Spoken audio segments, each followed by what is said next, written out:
What would you do if you discovered your own family was secretly planning to ship you off to a nursing home behind your back?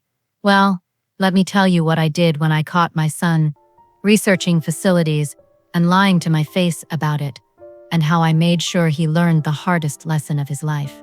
My name is Betty, and at 75 years old, I thought I knew exactly who my family really was.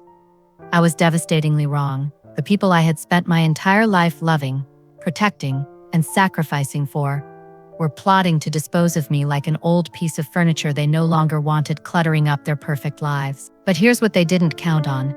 This old woman wasn't going down without a fight that would shake their world to its very foundation. It started on a Tuesday morning in October. I was in my kitchen making my famous blueberry muffins, the same recipe I'd been perfecting for 40 years, when I heard my son David's voice drifting down from the guest room upstairs. He was staying with me for what he claimed was a business trip.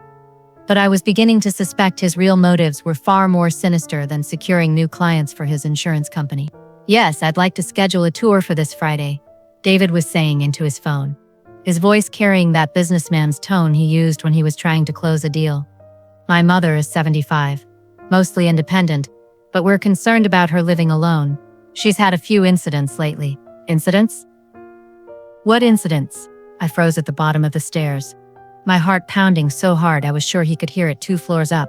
No, she's not violent or anything," David continued, and I could hear him pacing across the creaky floorboards. "Just forgetful. Last week she left the stove on, and she's been falling behind on bills, getting confused about appointments. We think it's time for professional care." Every word was a lie. Every single word. I hadn't left the stove on. David had been cooking grilled cheese sandwiches the night before and forgotten to turn off the burner himself. I had found it the next morning and turned it off, mentioning it to him as a gentle reminder. As for bills and appointments, I had been managing both flawlessly for the 3 years since my husband Robert died. My checkbook was balanced to the penny, and I hadn't missed a doctor's appointment in my entire adult life.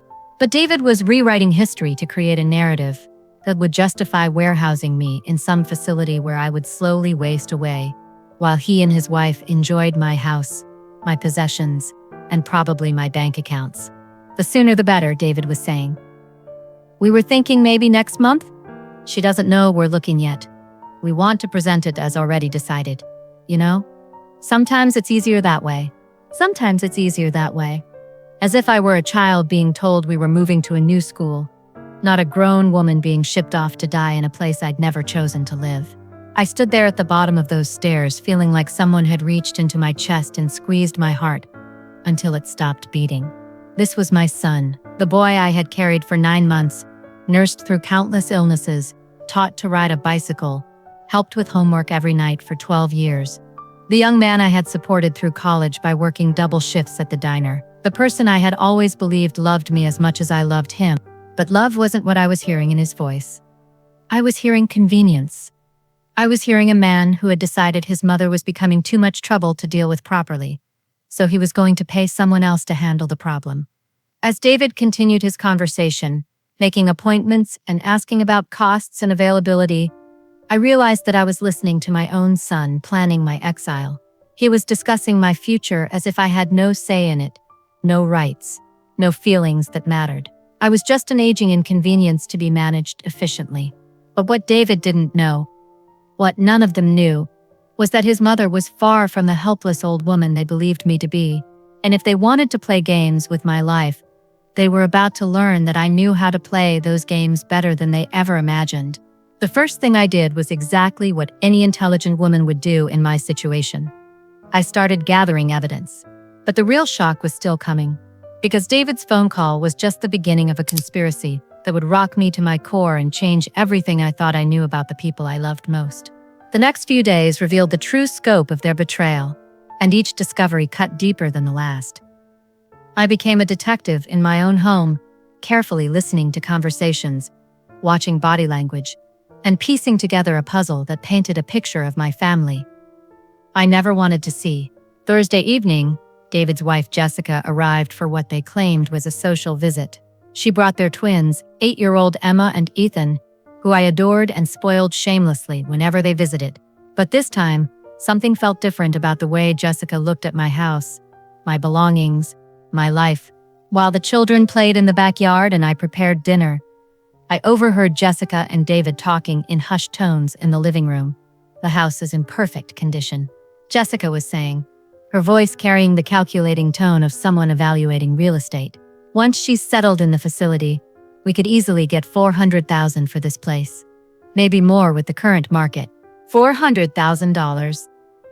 They were already planning to sell my home. What about all her stuff? David asked. Some of this furniture is antique, and there's the china, the jewelry, all of Mom's collections. Estate sale, Jessica replied without hesitation. We'll keep a few sentimental pieces for the kids, but most of it needs to go. Nursing homes don't allow much personal property anyway. They were dividing up my possessions before they'd even convinced me to leave. Every dish I'd served family dinners on. Every piece of furniture Robert and I had carefully chosen over 43 years of marriage. Every photograph and memento that represented a lifetime of memories. They were already deciding what was worth keeping and what could be sold for profit. But the conversation that truly broke my heart came Friday morning. I was in my garden, tending to the roses Robert had planted for our 20th anniversary when my daughter Margaret arrived. She was David's older sister, a nurse who lived 2 hours away and visited monthly. I had always been closest to Margaret, always trusted her to be the voice of reason and compassion in our family. I was wrong. How did the tour go yesterday? Margaret asked David as they stood on my back porch, apparently unaware I could hear every word through the open kitchen window. Perfect, David replied. Sunset Manor is exactly what we need. Clean, well-staffed, and they have an opening in their memory care unit next month. Memory care unit. They weren't just planning to put me in a nursing home. They were planning to put me in the section reserved for people with dementia and Alzheimer's disease. Good, Margaret said, with the clinical detachment I'd heard her use when discussing her patients. The memory care designation will make it much easier to get medical power of attorney. Once she's classified as cognitively impaired, we can make all her decisions for her. What about the legal stuff? David asked. Her will, the bank accounts, all that. I've already talked to a lawyer friend of mine, Margaret replied. If she's in memory care, we can argue that she wasn't competent when she made her current will. We can contest it and have a new one written that's more practical. Practical. That was the word my daughter used to describe stealing my inheritance and giving it to herself and her brother instead. She's going to fight this, David said. And for a moment I thought I heard a trace of guilt in his voice. Mom's stubborn when she wants to be. She's 75 years old and lonely, Margaret replied with chilling coldness. We just have to present it right. Make her think it's her idea, or at least make her think it's inevitable. Once she's there for a few weeks, she'll adjust. They always do. They always do. As if I were livestock being moved to a new pen. But the most devastating revelation was yet to come. I feel bad about lying to her, David said quietly. She's been a good mother. David, we've talked about this, Margaret said, with the patience of someone explaining something to a child.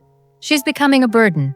Do you want to spend the next 10 years of your life driving over here every time she has a problem? Do you want Jessica to give up her career to take care of your mother? Do you want your children to grow up thinking that taking care of aging parents is their responsibility? No, but nothing. This is what's best for everyone, including her. She'll be safe. She'll professional care. And we can get on with our lives. Sometimes love means making hard decisions. Love. She called this love. I knelt there in my garden, surrounded by the roses my dead husband had planted, listening to my children plan my imprisonment, and felt something inside me break apart and reassemble itself into something harder, colder, and infinitely more dangerous than they had ever imagined their sweet old mother could be. Because Margaret was right about one thing.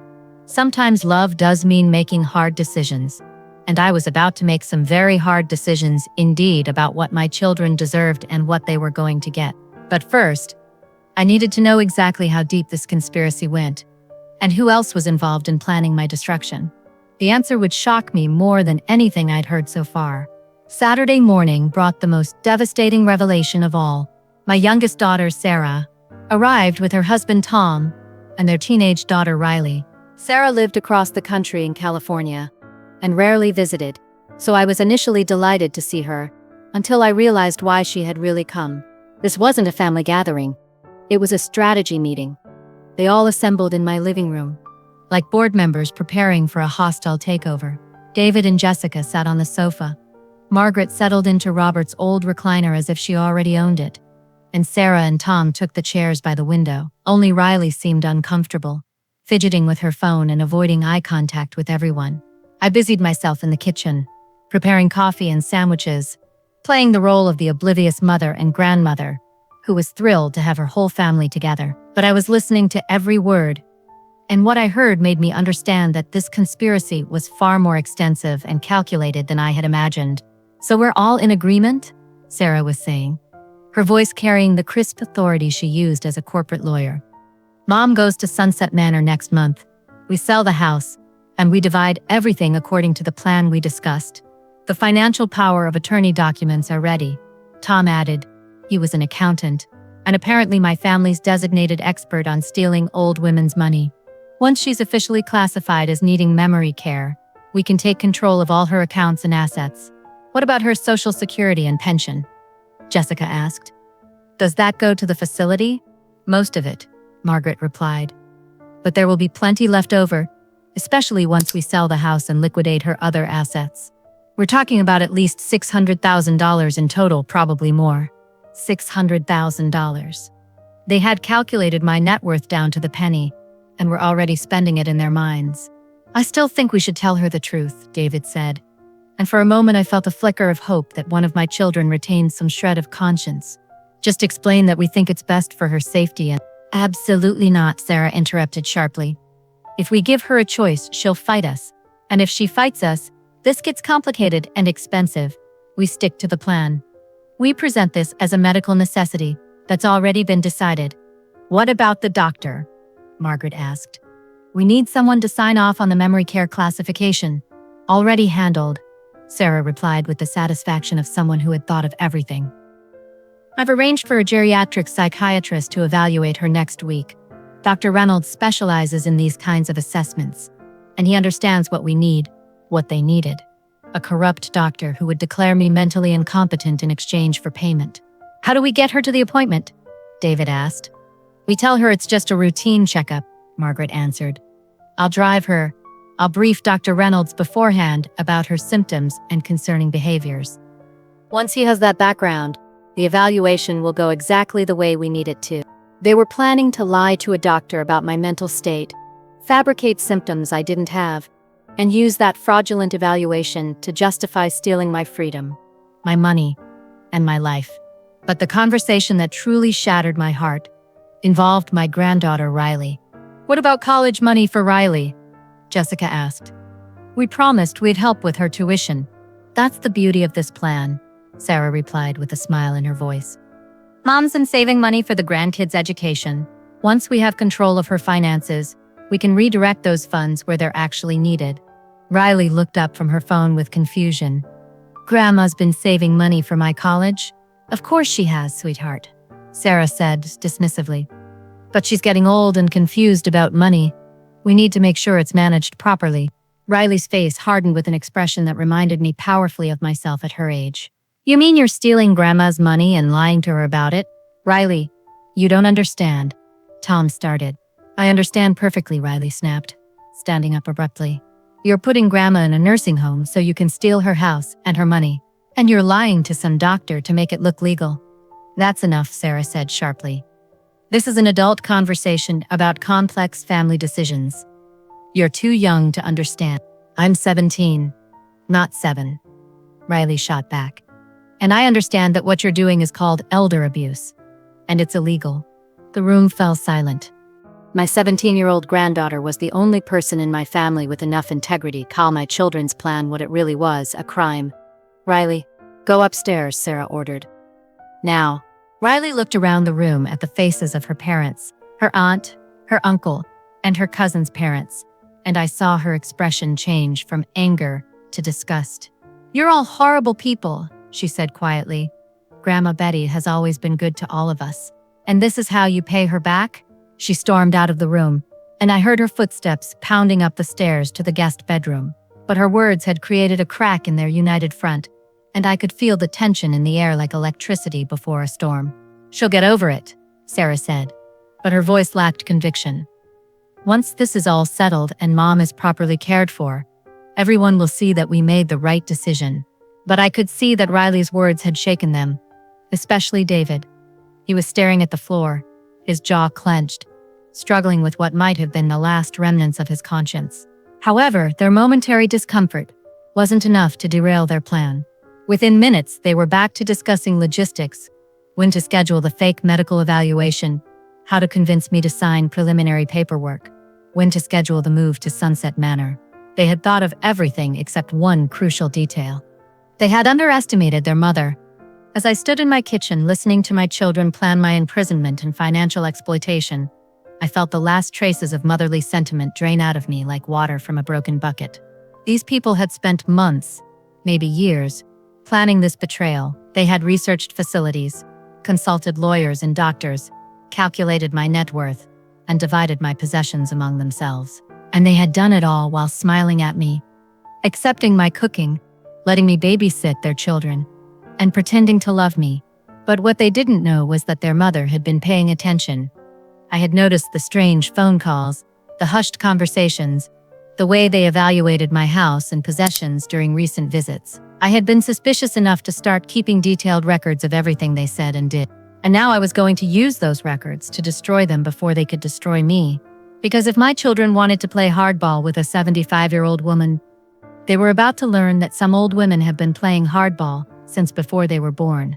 That evening, after my family had finished their planning session and gone to their respective hotels, because suddenly staying in my house overnight seemed less appealing to them, I sat alone in my living room and made a decision that would change everything. I was done being their victim. The first call I made was to my lawyer, Arthur Whitman, who had been handling my legal affairs since Robert died. Arthur was 78 years old, sharp as a razor, and absolutely ruthless when it came to protecting his clients from family predators. "Betty, what can I do for you?" Arthur answered on the second ring, despite the late hour. "Arthur, I need to see you first thing Monday morning," I said, my voice steadier than I had expected. "My family is trying to have me declared mentally incompetent so they can steal my money and put me in a nursing home." There was a long pause.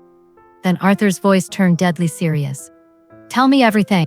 I spent the next hour detailing everything I had overheard, every lie they had told, every aspect of their conspiracy. Arthur listened without interruption, occasionally asking for clarification or specific details. "Betty," he said when I finished, "what your children are planning constitutes elder abuse, fraud, and conspiracy to commit theft. If we can prove their intentions, we can not only stop them, but potentially have them prosecuted. Can we prove it? That depends. Do you have any recorded evidence of their planning?" I smiled for the first time in days. "Arthur, I may be 75 years old, but I'm not stupid. I've been recording every conversation since I became suspicious 2 weeks ago." "You've been recording them?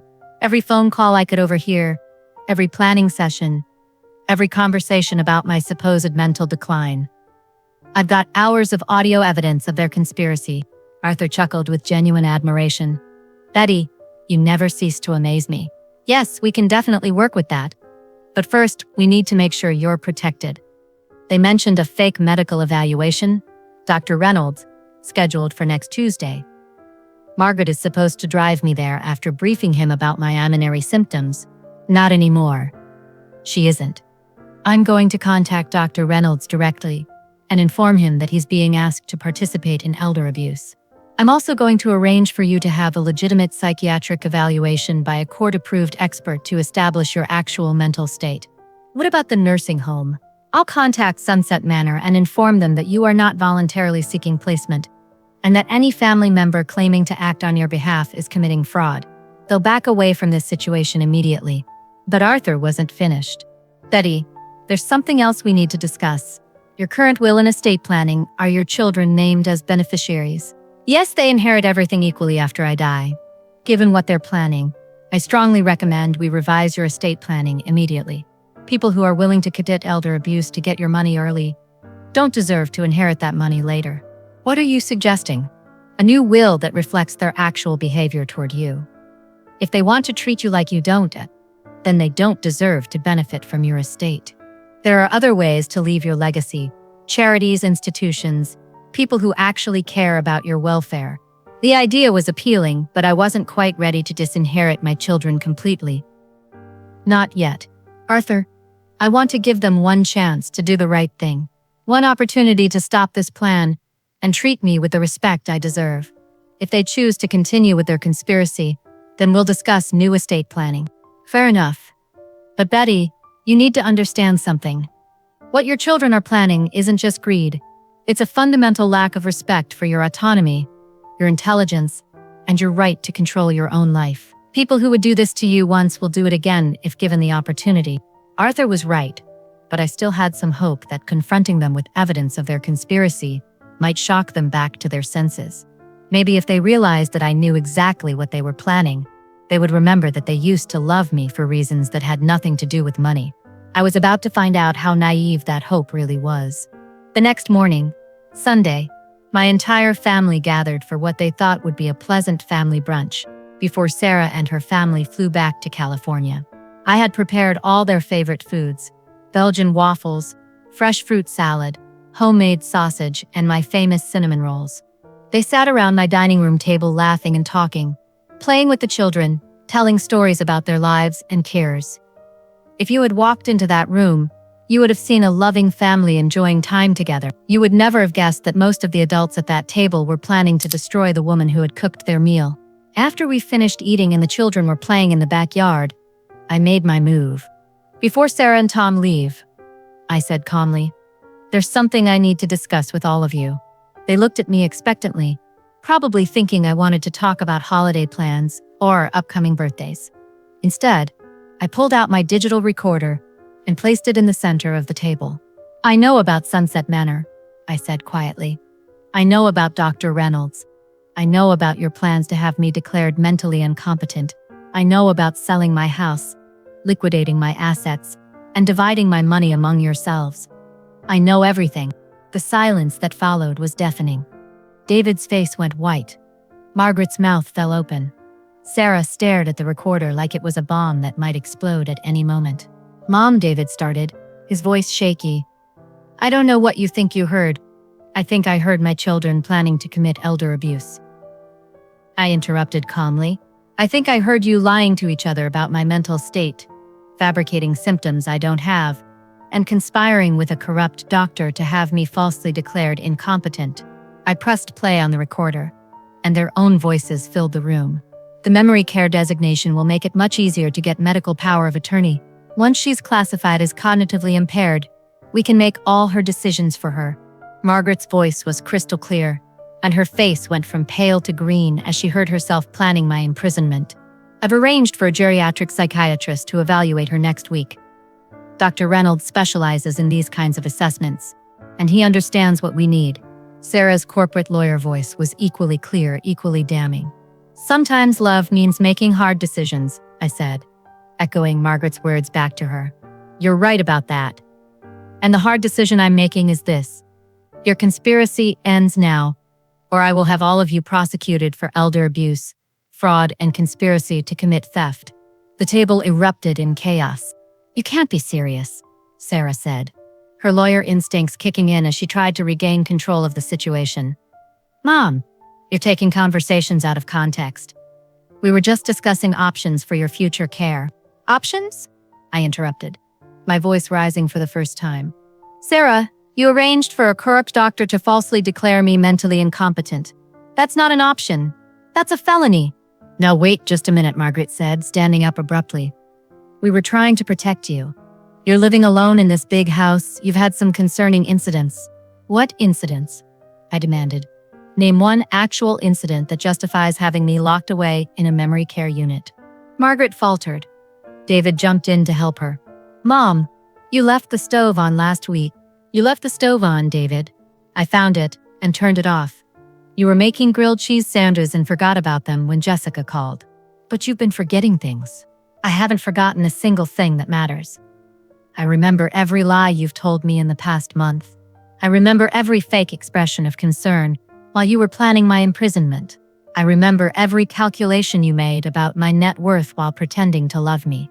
Jessica, who had been silent through this confrontation, finally spoke up.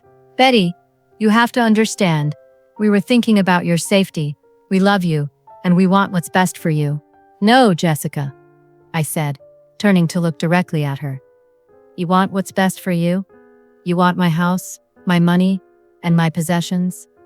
You want me out of the way so you can get on with your lives without the inconvenience of an aging mother-in-law. That's not true, David said, but his voice lacked conviction. Isn't it? I asked. Then explain why you've already calculated that my house will sell for $400,000. Explain why you've planned an estate sale for my possessions. Explain why you've consulted lawyers about contesting my current will. Each revelation hit them like a physical blow. They had thought their conversations were private, their planning secret. They had no idea that their intended victim had been systematically documenting their every move. You've been spying on us, Margaret accused. Finally finding her voice. I've been protecting myself, I corrected. When your own children start planning to steal your life from you, you take whatever measures are necessary to survive. Tom, who had been silent throughout the confrontation, finally spoke. Betty, even if we made some mistakes in how we discussed this, the underlying concern is still valid. You're 75 years old, living alone. Tom, I said, cutting him off. You're an accountant. You calculated my net worth down to the penny before you ever expressed any concern about my welfare. Don't insult my intelligence by pretending this was ever about anything other than money. Sarah tried a different approach. Mom, fine, maybe we didn't handle this perfectly, but you can't seriously be threatening to have your own children arrested. I'm not threatening anything, I replied calmly. I'm making you a promise. If any of you makes any move to implement your plan, I will have you prosecuted to the fullest extent of the law. Dr. Reynolds has already been informed that you were trying to involve him in elder abuse. Sunset Manor has been notified that any family member claiming to act on my behalf is committing fraud. The room fell silent again. They were finally beginning to understand that their victim was not the helpless old woman they had imagined. Furthermore, I continued, I am immediately revoking any informal authority any of you thought you had over my affairs.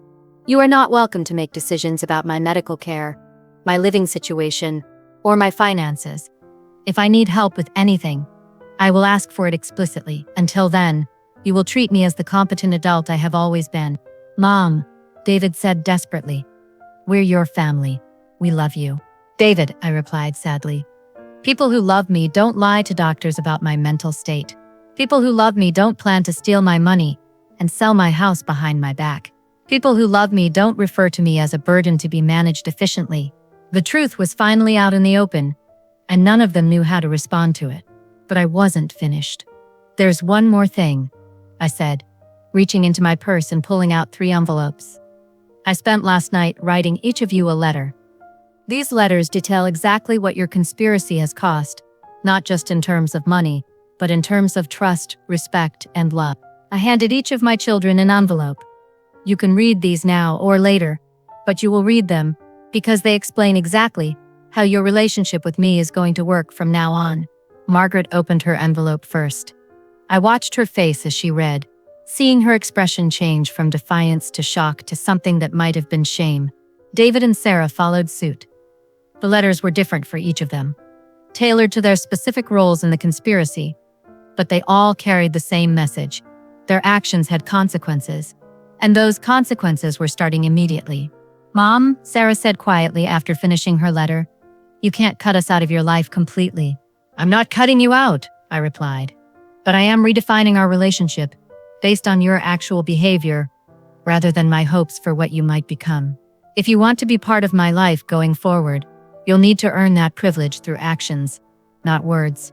What about the grandchildren? Jessica asked, playing what she clearly thought was her trump card. The grandchildren are welcome in my home anytime, I said, but their parents will need to rebuild my trust before they're welcome. Riley, especially, is always welcome here. She was the only one with enough integrity to speak up when she realized what you were planning. At that moment, Riley appeared in the doorway. She had clearly been listening to the entire confrontation. Grandma Betty, she said, walking over to give me a hug. I'm sorry about my parents. What they were planning was wrong, and I'm glad you stopped them. Thank you, sweetheart, I said, hugging her tightly. Your integrity means more to me than you'll ever know.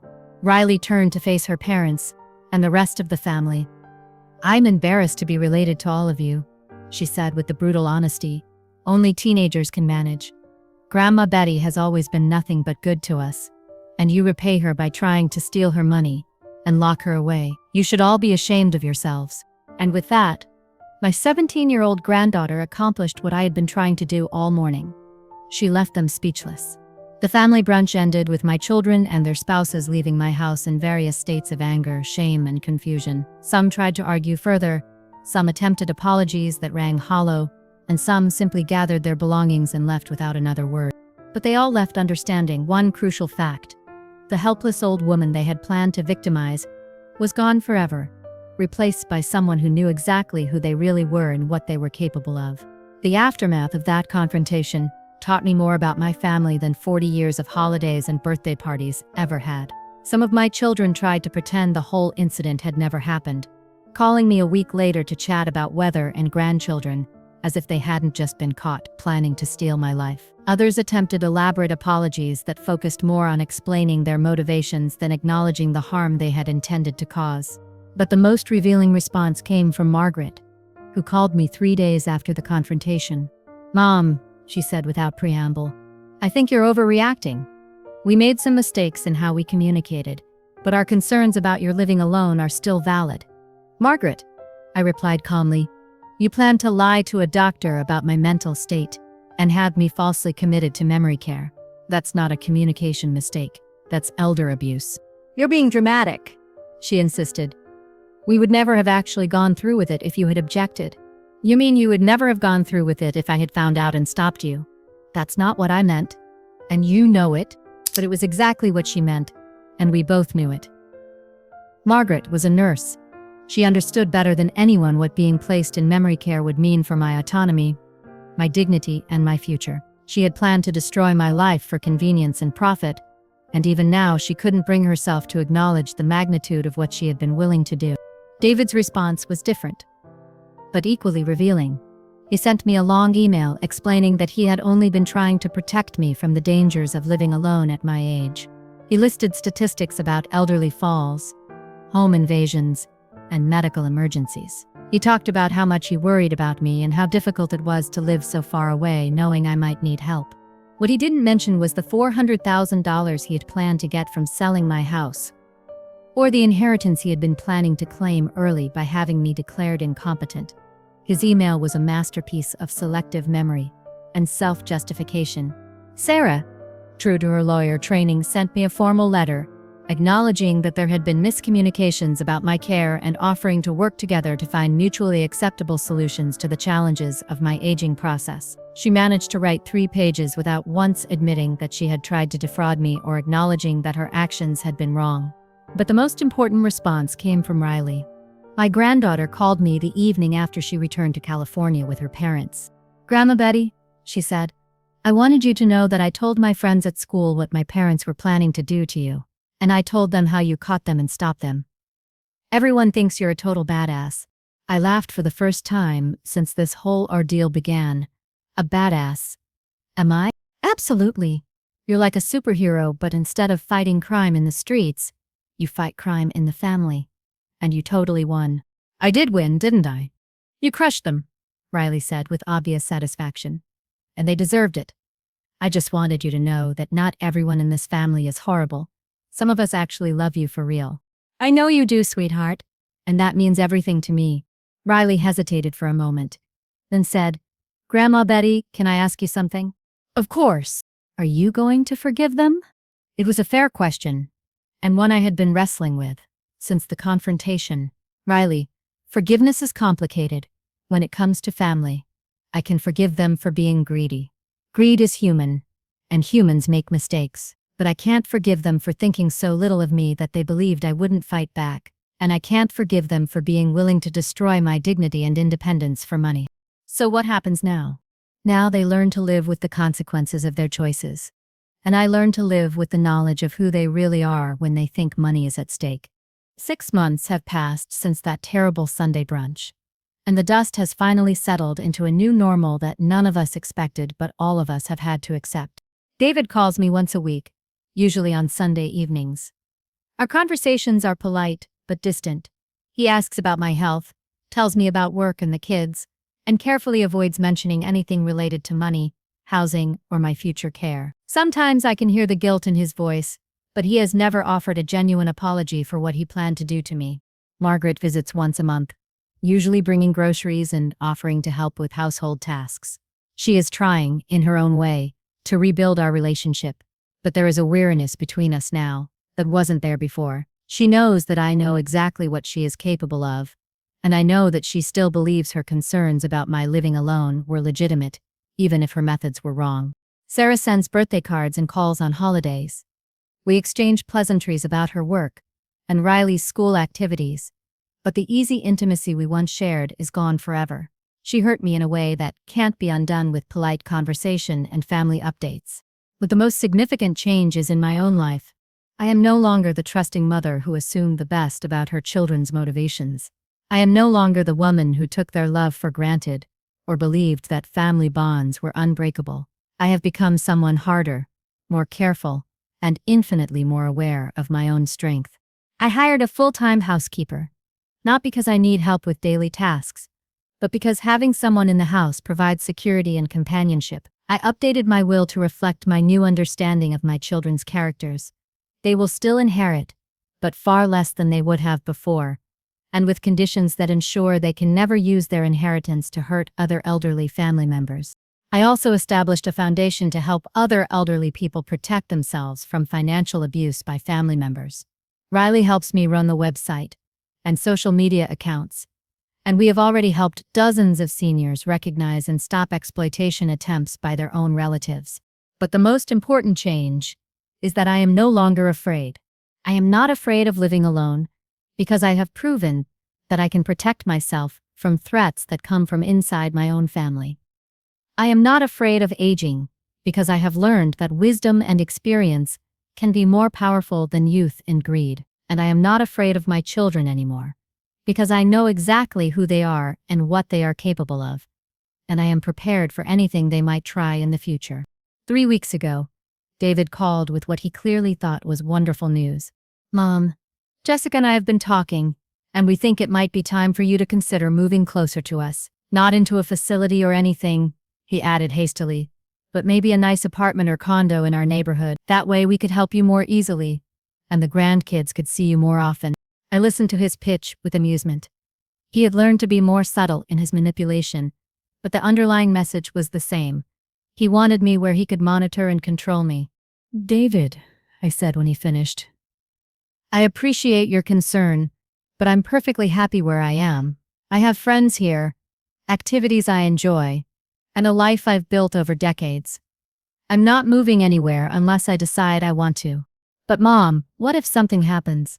What if you fall or have a medical emergency and no one finds you for hours? Then I'll deal with it the same way millions of other elderly people deal with it, with preparation, technology, and professional help when needed. But I won't live my life in fear of what might happen, and I won't let that fear be used to manipulate me into giving up my independence. There was a long pause before David said, I'm just trying to help. I know you are, I replied. But David, the help I need is not the help you want to give. The help I need is respect for my autonomy, trust in my judgment, and support for my decisions. If you can give me that kind of help, I'll gladly accept it. If you can't, then I'll continue managing just fine on my own. Another pause. Then quietly, I understand. Do you? Do you really understand that I am not a problem to be solved or a burden to be managed? Do you understand that I am a competent adult who has the right to make her own decisions about her life, even if those decisions make you uncomfortable? Yes, he said. And for the first time in months, he sounded like he might actually mean it. That conversation gave me hope that maybe, eventually, we could rebuild something resembling a normal relationship. But I am no longer willing to rebuild it on the foundation of blind trust and unconditional love that I offered before. If my children want me in their lives, they will have to earn their place there with consistent respect and genuine care for my well-being rather than their own convenience. And if they can't or won't do that, then I am perfectly content to live my life surrounded by people who value me for who I am, rather than what I might leave them someday. Because here's what I learned from this whole terrible experience. The greatest gift I can give myself is the knowledge that I am strong enough to survive betrayal, smart enough to protect myself from exploitation, and valuable enough to demand respect from everyone in my life, including my own children. I am 75 years old, and I am not anyone's victim. I am not anyone's burden. I am not anyone's problem to be solved. I am Betty, and I am exactly who I choose to be. The nursing home plot failed not because my children had a change of heart, but because they underestimated the woman they were trying to destroy. They thought they were dealing with a confused, helpless elderly victim who would submit gratefully to their plans for her life. Instead, they discovered that their mother was a force to be reckoned with. Someone who had spent 7 decades learning how to fight for what mattered and who wasn't about to stop fighting just because the threats were coming from inside her own family. And that, my dear listeners, is the most important lesson of all. Age doesn't make you weak, unless you choose to be weak. Family doesn't get to abuse you just because they're family. And love that comes with conditions and expiration dates isn't really love at all. It's just another form of manipulation. Never let anyone convince you that you're too old to fight back, too confused to see clearly, or too dependent to demand respect. And remember that sometimes the people who claim to love you the most are the ones who pose the greatest threat to your dignity and independence. I have more stories to share about the strength that comes with age and the wisdom that comes with experience. So subscribe to Betty's True Stories, because the best chapters of life are often written by those who refuse to let anyone else hold the pen, no matter how old they get or how much pressure they face. Growing old is not about giving up control. It's about knowing exactly when and how to use the power you've spent a lifetime accumulating. And sometimes that power is the only thing standing between you and the people who think your age makes you an easy target. They thought wrong.